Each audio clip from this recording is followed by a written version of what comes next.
नमस्कार साथियों, welcome to 6 PM daily class. आज इस लेक्चर में हम MCQ सीरीज का लेक्चर नंबर 108 डिस्कस करेंगे। क्वेश्चन नंबर फर्स्ट है, निम्नलिखित में से किस महिला क्रांतिकारी ने दीक्षांत समारोह में अपनी उपाधि डिग्री ग्रहण करते समय अंग्रेज गवर्नर कुलाधिपति पर गोली चलाई थी? तो ये थी बीना दास। बीना दास ने ऐसा किया था। बीना दास भारतीय स्वतंत्रता आंदोलन की महान क्रांतिकारी महिला थी। उन्होंने मात्र 21 वर्ष की उम्र में दीक्षांत समारोह के दौरान बंगाल के गवर्नर पर गोली चला दी थी। इस घटना के बाद उन्हें 9 वर्ष की जेल हुई थी। भारत छोड़ो आंदोलन के दौरान भी उन्हें 3 वर्ष नज़रबंद रखा गया था। भारतीय राष्ट्रीय आंदोलन में उनके योगदान के लिए उनको 1960 में पद्मश्री से सम्मानित किया गया था। चलते हैं अगले क्वेश्चन की तरफ। क्वेश्चन नंबर 2 है, लाहौर षड्यंत्र कांड में निम्नलिखित में से किस क्रांतिकारी को फांसी नहीं हुई थी? तो लाहौर षड्यंत्र कांड में शामिल थे सुखदेव, सरदार भगत सिंह, राजगुरु। तो जो बटुकेश्वर दत्त है यह लाहौर षड्यंत्र कांड में शामिल नहीं थे। भगत सिंह और बटुकेश्वर दत्त ने मिलकर असेंबली में दिल्ली में बम फेंका था। तो ये इनको लाहौर षड्यंत्र कांड में फांसी नहीं हुई थी, जबकि इन तीनों को लाहौर षड्यंत्र कांड में फांसी हुई थी। लाहौर षड्यंत्र कांड क्या है? तो साइमन कमीशन के विरोध में प्रदर्शनकारियों पर जेम्स स्कॉट ने लाठीचार्ज करने का आदेश दिया और इस लाठीचार्ज की वजह से वहां पर मौजूद लाला लाजपत राय के सर पर एक लाठी लग जाती है, जिसकी वजह से वे गंभीर रूप से घायल होते हैं और उनकी मृत्यु हो जाती है। इसी लाला लाजपत राय की मृत्यु का बदला लेने के लिए भगत सिंह और उनके अन्य क्रांतिकारी साथियों ने जेम्स स्कॉट को मारने का निश्चय किया। 17 दिसंबर 1927 को भगत सिंह और राजगुरु ने जेम्स स्कॉट को मारने का प्रयास किया, लेकिन उनकी जगह जॉन सॉन्डर्स को गोली लग गई और वे मर गए। इसमें भगत सिंह और राजगुरु का सहयोग कर रहे थे सुखदेव और चंद्रशेखर आजाद। ठीक है, तो इसमें ये था लाहौर षड्यंत्र कांड।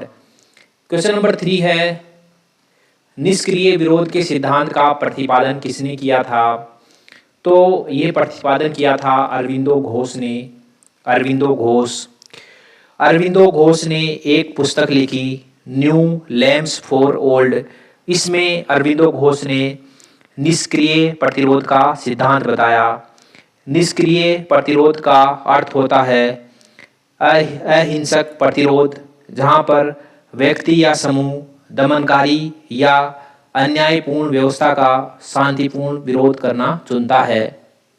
ठीक है, तो इसमें निष्क्रिय प्रतिरोध में क्या होता है कि व्यक्ति या समूह दमनकारी या अन्यायपूर्ण व्यवस्था का शांतिपूर्ण विरोध करना चुनता है अहिंसक प्रतिरोध के माध्यम से।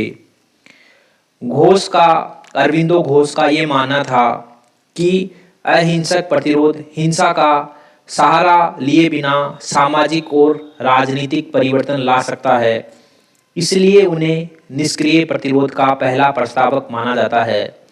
जो गांधी जी ने बाद में सत्याग्रह की टेक्निक अपनाई, तो उसका प्रथम प्रतिपादक अरविंदो घोष को माना जाता है कि हम जो है हिंसक गतिविधि किए बिना अहिंसक तरीके से भी लोगों का हृदय परिवर्तन कर सकते हैं और सामाजिक और राजनीतिक परिवर्तन ला सकते हैं।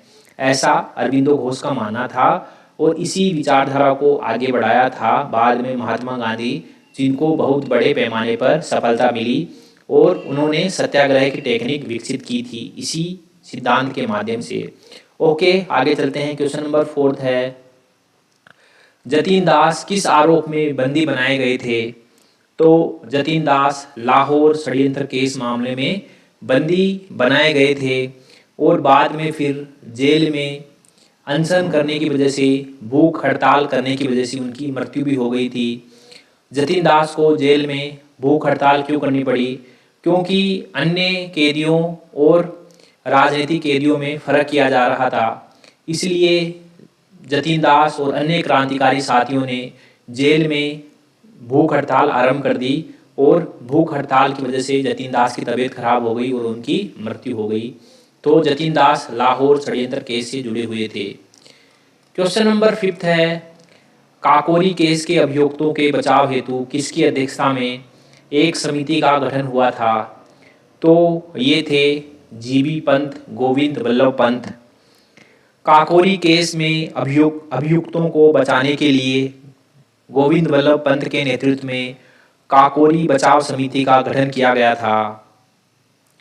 क्वेश्चन नंबर 6 है, लंदन में इंडियन होम रूल सोसाइटी को प्रारंभ किसने किया? तो इसका श्रेय जाता है श्यामजी कृष्ण वर्मा को। श्यामजी कृष्ण वर्मा ने इंडियन होम रूल सोसाइटी की स्थापना 1905 में लंदन में की थी और इसमें उनका समर्थन किया था भीखाजी कामा ने, दादा भाई नौरोजी ने और एस.आर. राणा ने। इंडियन होम रूल सोसाइटी का उद्देश्य था भारत के लिए स्वशासन को सुनिश्चित करना तथा भारतीय हितों को बढ़ावा देना, ये इसका उद्देश्य था। क्वेश्चन नंबर 7 है, निम्न में से किसने गदर पार्टी का गठन किया था? तो गदर पार्टी के गठन में मुख्य योगदान था लाला हरदयाल का। 1913 में सैन फ्रांसिस्को में गदर पार्टी का गठन किया गया। इसके संस्थापक सदस्य थे लाला हरदयाल, सोहन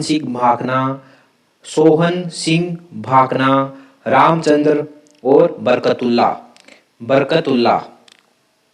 इस पार्टी ने ही गदर आंदोलन आरंभ किया था। क्वेश्चन नंबर 8 है, प्रथम महायुद्ध के दौरान कहाँ पर भारत की एक अनंतिम सरकार बनी थी जिसके प्रेसिडेंट राजा महेंद्र प्रताप थे? तो ये काबुल अफगानिस्तान में बनी थी। राजा महेंद्र प्रताप सिंह ने वर्ल्ड वॉर फर्स्ट के मध्य भारत की अंतरिम सरकार, जिसको बाग-ए-बाबर कहा जाता है, जिसको बाग-ए-बाबर के नाम से भी जाना जाता है, की स्थापना हुई और ये घटना थी 1915 की या फिर 1916 की शायद। उन्होंने स्वयं को राष्ट्रपति घोषित किया और भोपाल के अपने साथी थे जिनका नाम था मौलाना बरकतुल्ला, उनको प्रधानमंत्री बनाया। राजा महेंद्र प्रताप सिंह को 1932 के नोबेल शांति पुरस्कार के लिए भी नॉमिनेट किया गया था, नामांकित किया गया था। क्वेश्चन नंबर 9 है, निम्नलिखित में से किस युग्म को इंग्लैंड में अंग्रेज अधिकारियों की हत्या के आरोप में फांसी की सजा मिली? तो ये युग्म था राजगुरु तथा सुखदेव नहीं हो सकते क्योंकि ये लाहौर षड्यंत्र केस में थे, ठीक है, ये नहीं है।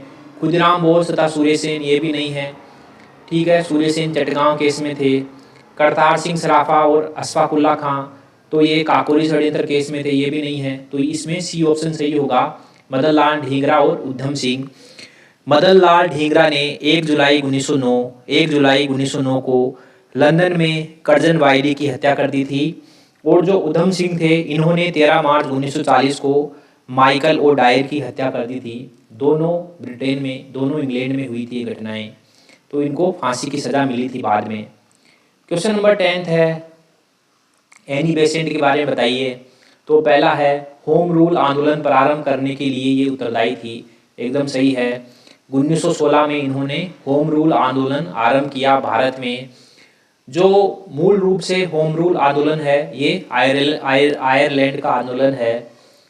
भारत में होम रूल आंदोलन का उद्देश्य था सेल्फ गवर्नमेंट, स्वशासन, डोमिनियन स्टेटस, ठीक है, तो पहला सही है। दूसरा है, थियोसोफिकल सोसाइटी की संस्थापिका थी, एकदम गलत है। थियोसोफिकल सोसाइटी की स्थापना भारत में 1879 में ब्लावत्स्की और ओलकोट ने मद्रास के अडियार में की थी। मद्रास के अडियार में इसका हेडक्वार्टर बनाया था। जबकि एनी बेसेंट ने भारत में थियोसोफिकल सोसाइटी को लोकप्रिय बनाने में अहम योगदान दिया था। क्वेश्चन नंबर 3 है, इंडियन नेशनल कांग्रेस की एक बार अध्यक्षा थी। एकदम सही है। 1917 के कलकत्ता अधिवेशन में एनी बेसेंट कांग्रेस की अध्यक्षा थी और ये प्रथम महिला अध्यक्षा थी। ठीक है, तो इसमें 1 और 3 सही है, सी ऑप्शन इसमें सही है और 2 गलत है। ठीक है, एमसीक्यू सीरीज का लेक्चर नंबर 108 यहीं समाप्त होता है। मिलते हैं अगले लेक्चर में, तब तक के लिए थैंक यू वेरी मच।